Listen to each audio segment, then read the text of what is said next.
Hi everyone, welcome to Jamaica Magazine. So glad you've joined us for another informative half-hour journey. Coming up, persons living in Bingham Hill, St. Anne celebrate improvements to their road. Sit back and relax for these and more interesting features following these important messages and our major news stories for the week. Stay with us. JamaicaEye can help you protect our citizens. JamaicaEye will play a part in increasing your public safety.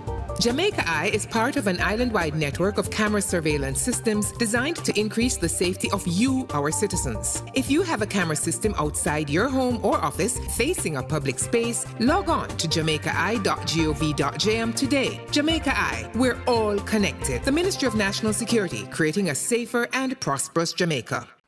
Mosquitoes will breed in containers that hold water. Tightly cover water storage containers such as drums, buckets, and tanks, or cover the water surface with cooking oil. Punch holes in all tins, plastic containers, and boxes to prevent the collection of water before disposal. Cover old tires or fill with dirt. Scrub all vases once per week to remove mosquito eggs, and dispose of garbage by placing in plastic bags. Do your part to prevent mosquito breeding. A message from the Ministry of Health. And now for some major stories making our news of the week.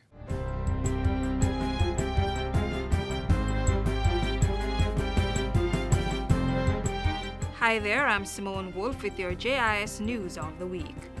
On Thursday, Prime Minister Andrew Holness warned that stricter measures were coming to contain the spread of COVID-19 following another spike in new cases. I've always said that if the situation warrants it, then we will have to extend existing or implement new restrictive measures.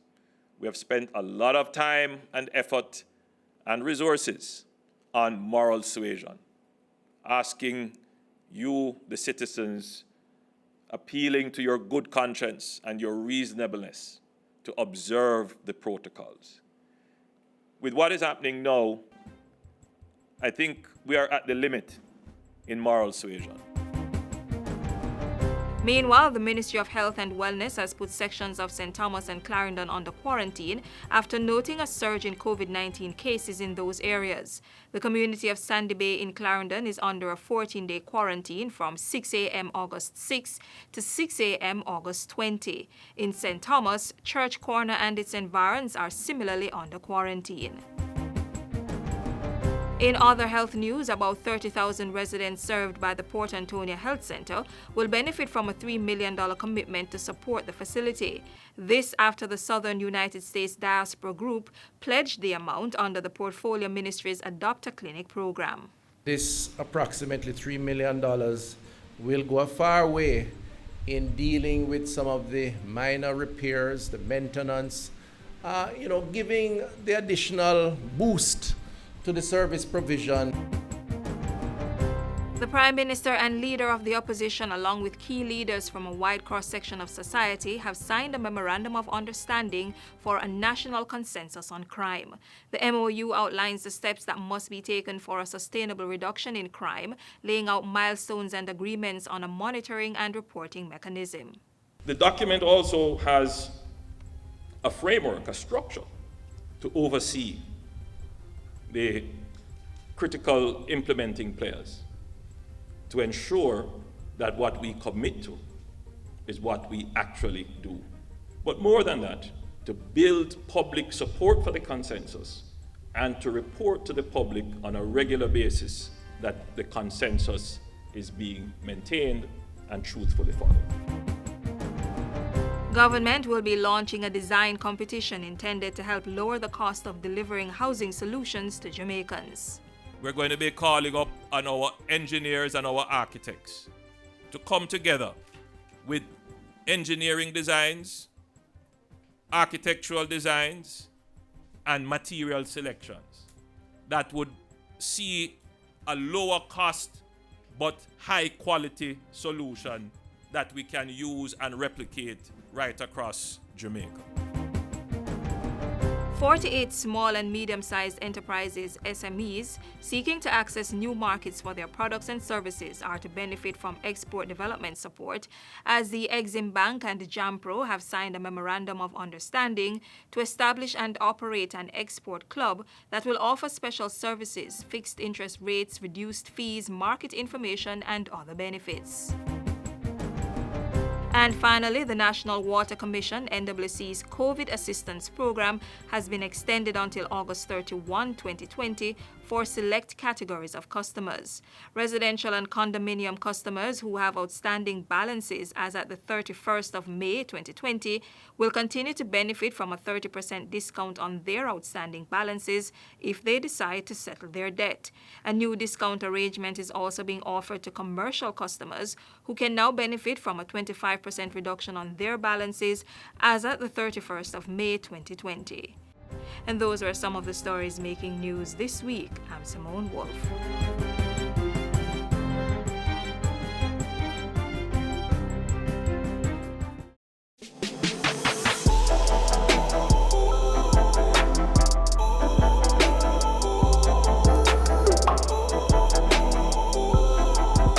An important message from the Ministry of Health and Wellness.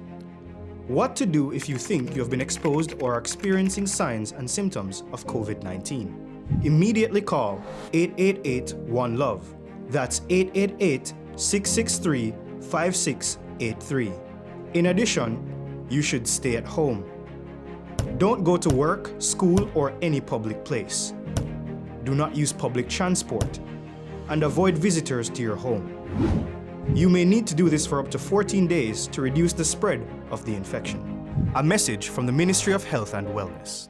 This week, we'll continue to bring you the latest happenings out west. Team member Tashian Stennett shares these stories in the Western Roundup.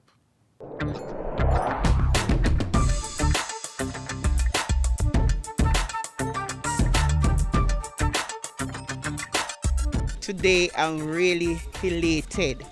I am happy. It's like a dream come true.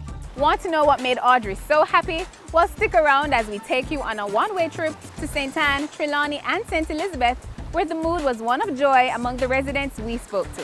You're watching Western Roundup. Stay with us.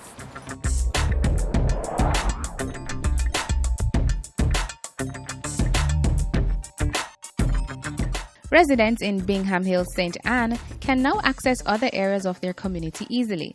This was made possible after the recent rehabilitation of the Bingham Hill Farm Road. The roadway was repaired under the government's National Farm Road Rehabilitation Program and is being implemented by the Rural Agricultural Development Authority, RADO. I am in my 50s. I use this road to go to school. My children use this road to go to school. It was a disaster. I teach at the Mount Maria Primary and Infant School, where children from the adjoining district in John Reed, Coffee Ridge, who attends the Mount Maria Primary and Infant School. And when we have the rainy season, it is a disaster. So today, I am really happy and proud to know that this road has been fixed and ready for us. I heard everybody talk about the farming road. I am happy for the farmers, but most of all, I am happy for the little babies who have to travel this road to school. For Lindbergh Gale, the roadway has been long time coming and has significantly improved the value of the community. The farmers, school children, and all the surrounding community who use this road, they're supposed to, in a enjoyable moment, having this access road connecting back Mount Maria and Coffee Ridge. It is an essential road mostly for the farmers. But getting back this road, we will see more production coming on stream because this venture is long overdue. So I would like to say again, thanks. The upgrade of the roadway is among other farm road improvement projects in the parish. Approximately $42 million have been spent over the past 2 financial years to benefit some 1,800 farmers. In St. Elizabeth, words could not express how Winston Wint felt, having received a new home. It's over Jesus for my happiness, but not man. The 88-year-old former butcher, who is an amputee and is also blind in one eye, hails from Bogue District in St. Elizabeth. Before receiving his new home, Mr. Wint lived in a board structure with kitchen, bathroom, and toilet facilities on the outside. Prime Minister Andrew Holness, in handing over the house to Mr. Wint, commended the selection committee for getting it right. There is no question whatsoever about Mr. Wint deserving this benefit. Mr. Wint is a senior citizen. He has several disabilities. There may not be anyone to properly take care of him, but he too needs attention. He too deserves the attention of his government, and that is what this represents. The new one-bedroom unit now boasts a bathroom, kitchen, and a living area. It is connected to a septic tank and also has connections for potable water and electricity. Mr. Wint received his home under the new social housing program, which was rolled out under the Housing Opportunity Production and Employment HOPE program. Still in St. Elizabeth, fisherfolk and fish farmers are welcoming a move by the Ministry of Industry, Commerce, Agriculture and Fisheries to promote community-based climate resilience in the fisheries sector. The launch today, I think, it is a very important one. It's very informative. I think it definitely have a lot to contribute to Jamaica on a whole, not just the South Coast, but to Jamaica on a whole. This is something that we've been praying for a long time. Speaking during the launch of the event in Treasure Beach, Minister without portfolio in the ministry, Minister Leslie Campbell, reaffirmed the government's commitment to ensuring the sustainability of the industry. We recognize the critical and important role being played by the fishing industry in creating a livelihood for fishers throughout the country, and the unlimited potential it possesses to significantly contribute to development of the national economy. The residents, too, are committing to making this project a success. We welcome this launch, in the interest of fishermen especially, because for years fishermen have been, out in the cold. And if now things, like this will bring more light on the fishing industry, we welcome that wholly. Thank you, the World Bank for putting this together. It is very important, and we will make sure that we work with them to accomplish this, because they can't do it on their own. We as community, stakeholders, and Jamaica as a whole need to embrace this and continue to support in wherever we can to make this a reality. The project is being funded by the World Bank to the tune of $4.875 million and will be implemented over 5 years. And that's all for the journey today. Thanks for watching Western Roundup, where we take you from the corners of St. Elizabeth to the hilly terrains of St. Anne. See you next time.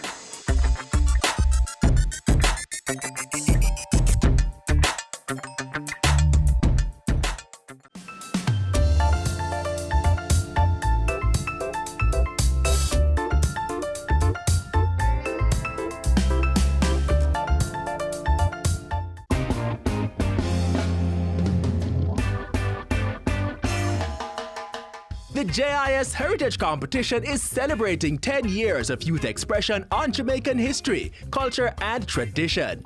Let me tell you about our Bashment heritage. Jamaica still needs national heroes to preserve our cultural legacy. Bogo got his men and led them down over the hills to Spanish Town. Jamaican music to me represents our identity and culture as Jamaicans. Add your voice and play your part in preserving our national heritage. The JIS Heritage Competition 2020. Enter now.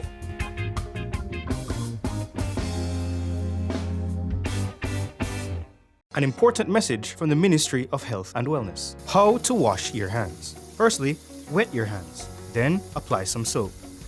Rub your hands palm to palm. Lather the backs of your hands. Scrub between your fingers. Rub the backs of fingers on the opposing palms. Then clean your thumbs. Make sure to wash your fingernails and fingertips. Rinse your hands. Then dry with a single-use towel. Use this towel to turn off the faucet. And now your hands are clean. when to wash your hands, after coughing or sneezing, after taking public transportation, when caring for the sick, before, during, and after you prepare and eat food, after toilet use, when hands are visibly dirty, after handling animals or animal waste. An important message from the Ministry of Health and Wellness. Pivotal steps are being taken to support economic growth and the well-being of citizens. Let's see what form that is taking under the work of the Land, Environment and Climate Change portfolios this financial year.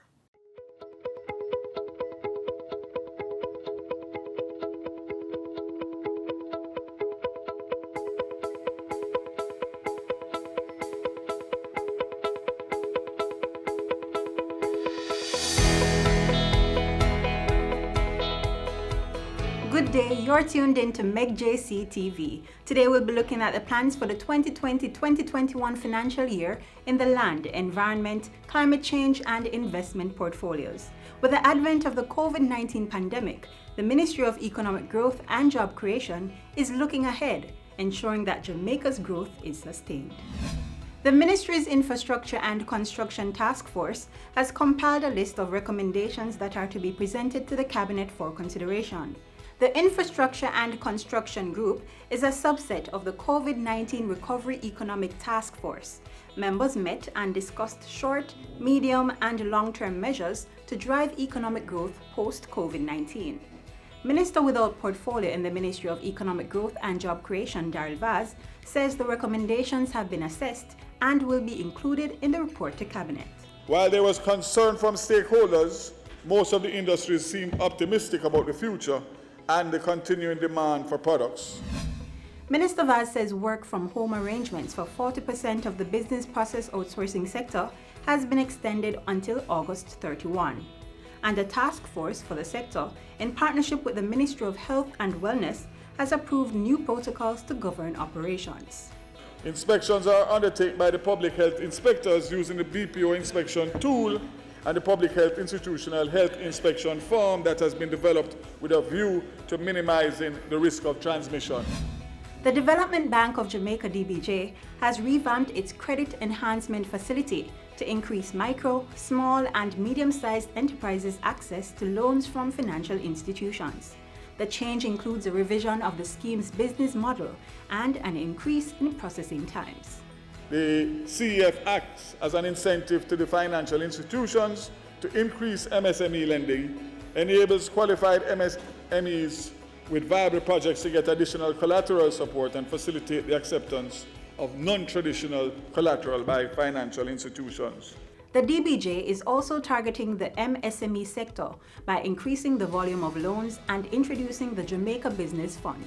For the upcoming year, the Boosting Innovation, Growth and Entrepreneurship Ecosystems Big E program will be prioritized. The DBJ will also roll out the initial public offering for the Jamaica Public Service and set plans in motion for other projects under the Privatization and Public Partnership Program. The Factories Corporation of Jamaica Limited has begun construction on Phase 1 of the Garmex Redevelopment and Expansion Project, where 126,000 square feet of space is being built specifically for MSMEs. Minister Vaz says the Factories Corporation will be undertaking the design and construction of government and private sector space at the Morant Bay Urban Centre in St. Thomas and Boundbrook in Portland. Work continues apace at the Nagohead Tech Park, while the Portmore Informatics Park, which is being undertaken by the Port Authority of Jamaica, is expected to be completed this year.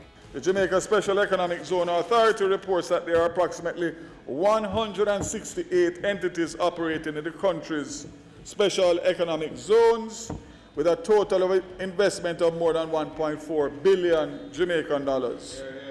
New investments in the sector are expected to exceed $3.1 billion, while increasing the available space to 150,000 square feet.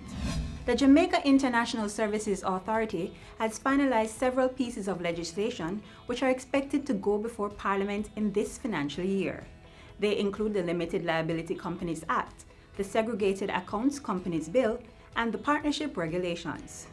When passed, the acts are expected to improve the island's business and investment environment. In the meantime, the government will soon launch the Jamaica Development Application Portal.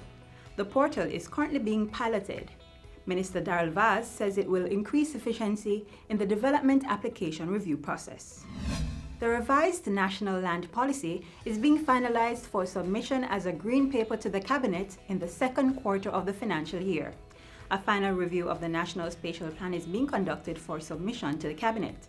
And Minister Vaz says a National Spatial Plan Information Technology Platform will be ready by the end of the financial year. Jamaica is on track to implement the third phase of the ban on single-use plastics, which takes effect on January 1, 2021. The ban will include single-use plastic bags with dimensions above 24 by 24 inches and single-use drinking straws attached to juice boxes or pouches. $628.3 million has been raised from the cess placed on plastic bottles. The cess will help to establish a deposit refund scheme on the island, which is expected to start in January 2021. 16.3 million of the targeted 100 million bottles were collected for the scheme between January and March this year. Minister Vaz says the policy on hazardous waste will go before the Cabinet this financial year as a white paper. The biosafety, emissions, as well as the beach access and management policies are to be tabled in the lower house within the legislative year. The Ministry will continue in its work towards the amendment of key pieces of environmental legislation, including the Wildlife Protection Act, Endangered Species Act, and the Forest Act. Plans are afoot to declare the Black River Lower and Upper Morass a protected area. In the Cockpit country, 77.9 kilometers of the area proposed for protection has been ground truth, and permanent markers have been erected on 65.54 kilometers. The Forestry Department executed its first pilot carbon assessment in Bogue 2 Forest Reserve in St. Anne, calculating a total of 32.584 tons of carbon per hectare. This is a significant achievement for the agency and country towards our capacity to become red and ready. The government has signaled its intention to develop a national adaptation plan for Jamaica. The plan will identify priority sectors and actions for advancing climate change in the post-COVID-19 era. And the Meteorological Service of Jamaica will establish the Comprehensive Bushfire Warning Index. It will also implement impact-based weather forecast products and install a ground-based satellite reception system. Full and sustainable recovery of our economy, our social structures, and our environment will require a fundamental shift in mindsets, attitudes, as well as critical changes in how we socialize, work, educate, interact with our natural and built environments. And that's it for news on MegJC TV. Looking ahead to sustainable growth in the new normal.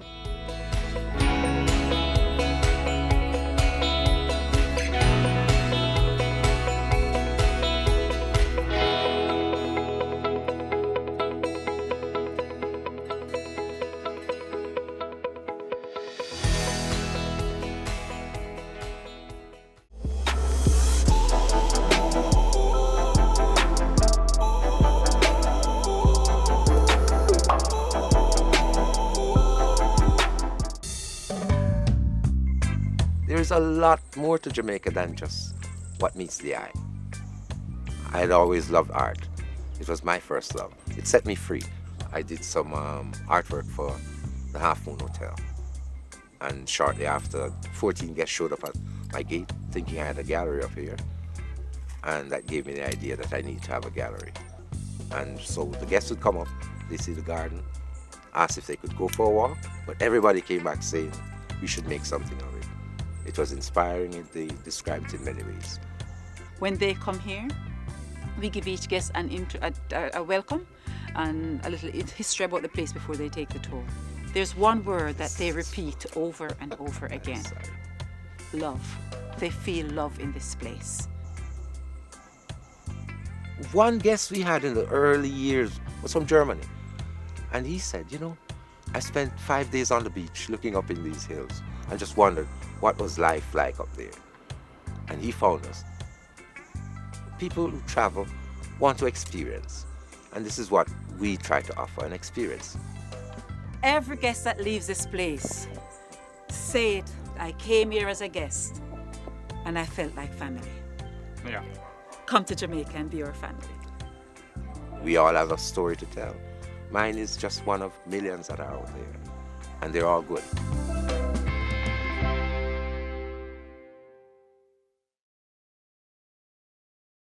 The managed reopening of the economy and easing of restrictions against COVID-19 should not be taken lightly. We must stay on guard and know the facts about this disease, avoid misinformation, and practice important safety measures. More on that next. There have been many myths surrounding the coronavirus disease, the same one now officially known as COVID-19. I've heard that Jamaica's temperature is too hot, so COVID-19 won't survive here, or that you need to eat garlic to help prevent you from being infected. I know you've also heard some stuff and may even believe half or more of what you've heard. So let's take some time and debunk the myths of coronavirus. People have said that the novel coronavirus cannot be transmitted in the heat. That is a lie. The virus can be transmitted in all areas, including those with hot and humid weather like Jamaica. Another myth is that it can be transmitted through a mosquito bite. To date, there has been no information or evidence to suggest that the new coronavirus could be transmitted by mosquitoes. This one has been very popular.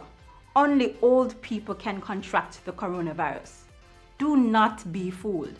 People of all ages can be infected by the new coronavirus.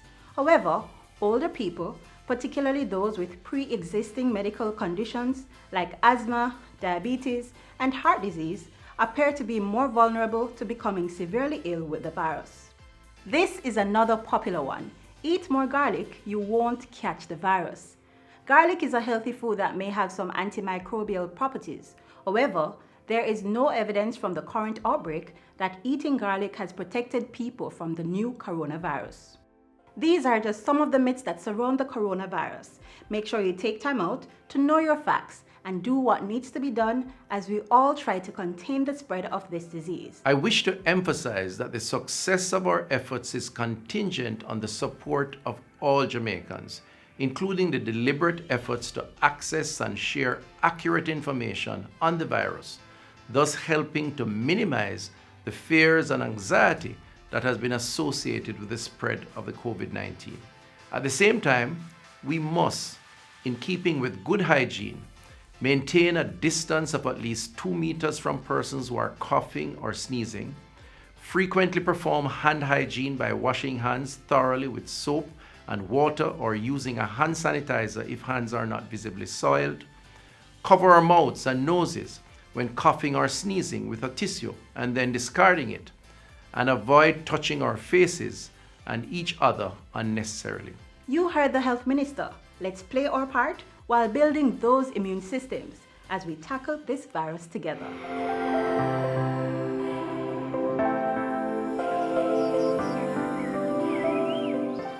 We've come to the close of another interesting edition of Jamaica Magazine. Be sure to join us again tomorrow for another show, and until then, you can continue to watch this and other programs by logging on to our website, jis.gov.jm, or subscribing to our YouTube channel.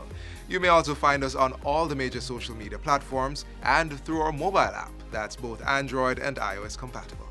On behalf of the entire production team, I'm Theodore Henry, urging you to stay COVID-19 free. This has been a production of the Jamaica Information Service, the voice of Jamaica.